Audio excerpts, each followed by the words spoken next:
আসসালামু আলাইকুম। আপনাদের সাথে কথা বলছি বাংলাদেশের অর্থনীতি, রাজনীতি, সমাজনীতি নিয়ে প্রফেসর ডক্টর মোহাম্মদ মহিউদ্দিন উজ্জ্বল।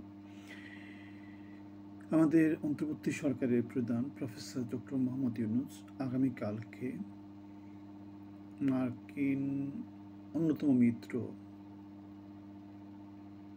ব্রিটিশ ভারতের একচ্ছত্র শাসক লন্ডনে যাবেন এবং সেখানে তিনি লন্ডনের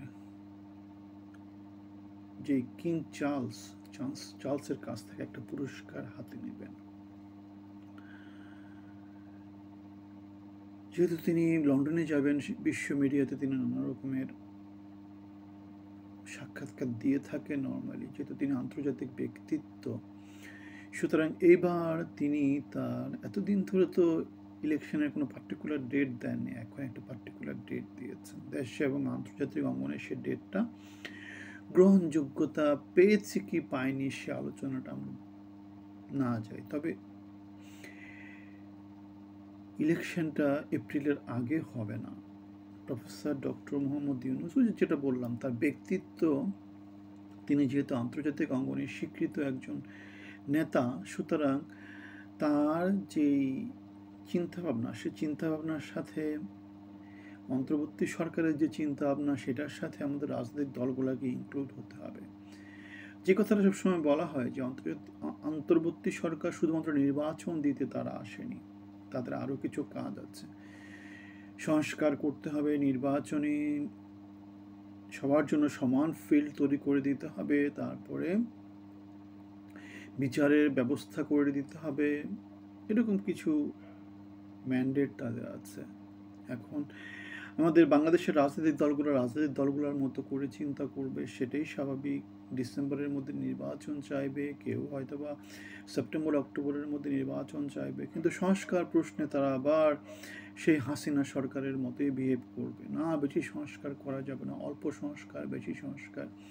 সো আমরা দেখতে পেয়েছি প্রফেসর ডক্টর মোহাম্মদ ইউনূস দুটো সংস্কারের প্যাকেজ দিয়েছে, একটা হচ্ছে অল্প সংস্কার আর একটা হচ্ছে বেশি সংস্কার।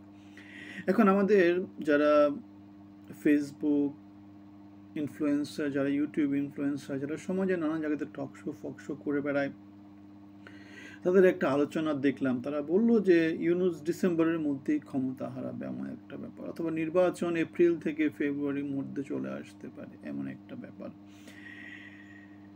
কিন্তু এখানে এটা মনে রাখতে হবে, যার যার লেভেল অনুসারে, যার যার চিন্তার গভীরতা অনুসারে তারা চিন্তা করে। যারা আমাদের ইনফ্লুয়েন্সার, যারা ফেসবুকে ইউটিউবে মাথায় রাখে, টক শোতে মাথায় রাখে, বেশিরভাগেরই তো প্রফেসর ডক্টর মোহাম্মদ ইউনূস বা তার যে উপদেষ্টা পরিষদ, তাদের আশেপাশে চিন্তা করার মতো দক্ষতা বা ক্ষমতা কিছুই নাই, ঠিক আছে? সুতরাং যেটা বলছি, প্রফেসর ডক্টর মোহাম্মদ ইউনূস, আমি এর আগে দুটো ভিডিও করেছিলাম যেখানে বলেছি প্রফেসর ডক্টর মোহাম্মদ ইউনূস জানে তিনি কি করবে না করবে। এখন বাংলাদেশের সামনে যেটা আছে সেটা হচ্ছে সংস্কার, যে 13টা কাঠামোগত সংস্কার প্রস্তাব করা হয়েছে, সেগুলোর সাথে ঐক্যমতে আসার চিন্তা ভাবনা করতে হবে রাজনৈতিক দলগুলোকে। যদি রাজনৈতিক দলগুলো ঐক্যমতে না আসতে পারে, সেক্ষেত্রে ইউনূস সরকার সেগুলা, যে কাঠামোগত যে সংস্কার, সাংবিধানিক যে সংস্কার, সেগুলো কীভাবে বাস্তবায়ন করে সেটা দেখার বিষয়। আমরা বলেছিলাম যে গণভোটে যেতে হবে, কারণ রাজনৈতিক দলগুলোর শক্তি হচ্ছে জনগণ। সুতরাং জনগণের কাছে যদি রাজনৈতিক দলগুলো যদি একই না করে, তখন দেখতে হবে জনগণ কী চায়। সুতরাং রাজনৈতিক দলগুলোর বক্তব্যকে ঢালাওভাবে গ্রহণ করে ফেললে সেটা জনগণের প্রতি অবিচার করা হবে। জনগণ কী চায়? 54 বছর, 55 বছরের স্বাধীন বাংলাদেশে আমরা চাই না বাংলাদেশ আরও 100, 150, 200 বছর এরকম করে থাকুক। বাংলাদেশে পরিবর্তন আসতেই হবে। বাংলাদেশে এখন তরুণ ভোটারের সংখ্যা সবচাইতে বেশি। তরুণরা সমাজের এই সমস্ত অন্যায় অনাচারের বিরুদ্ধে দাঁড়িয়েছে। আমরা অনেক নেগেটিভ খবর শুনতে পাই, কিন্তু নেগেটিভ খবর শোনার পরেও যেটা পজিটিভ, সেটা হচ্ছে গিয়ে 24 তরুণরাই করেছে। আমরাও তরুণদের সাথে অংশী ছিলাম। 71 তরুণরাই করেছে, আমার বাবা দাদারাই করেছে। সুতরাং বাংলাদেশের সমাজে পরিবর্তন আনতে হলে সৃষ্টিশীল রাজনীতি করতে হবে, রাজনৈতিক সংস্কৃতি পরিবর্তন আনতে হবে।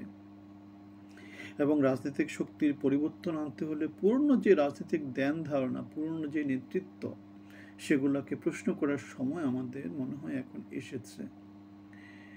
আমাদের জাতীয়তাবাদী দল, বাংলাদেশ জাতীয়তাবাদী দলের ভারপ্রাপ্ত চেয়ারপারসন বা কর্ণধার যারা যারা আছেন, তাদের কাছে আমাদের আর্জি থাকবে, গঠনমূলক রাজনীতির কথা চিন্তা করতে হবে, সংস্কারের কথা চিন্তা করতে হবে, অর্থনৈতিক উন্নতির কথা চিন্তা করতে হবে, মেধা যোগ্যতা ভিত্তিক সমাজের কথা চিন্তা করতে হবে, কর্মসংস্থানের চিন্তা করতে হবে, তরুণদেরকে সাথে নিয়ে, সবাইকে সাথে নিয়ে এগিয়ে যাওয়ার কথা বলতে হবে, নির্বাচনে গণতান্ত্রিক প্রক্রিয়া প্র্যাকটিস করতে হবে, কোনোভাবেই যাতে জনগণের ভয়েস কোথাও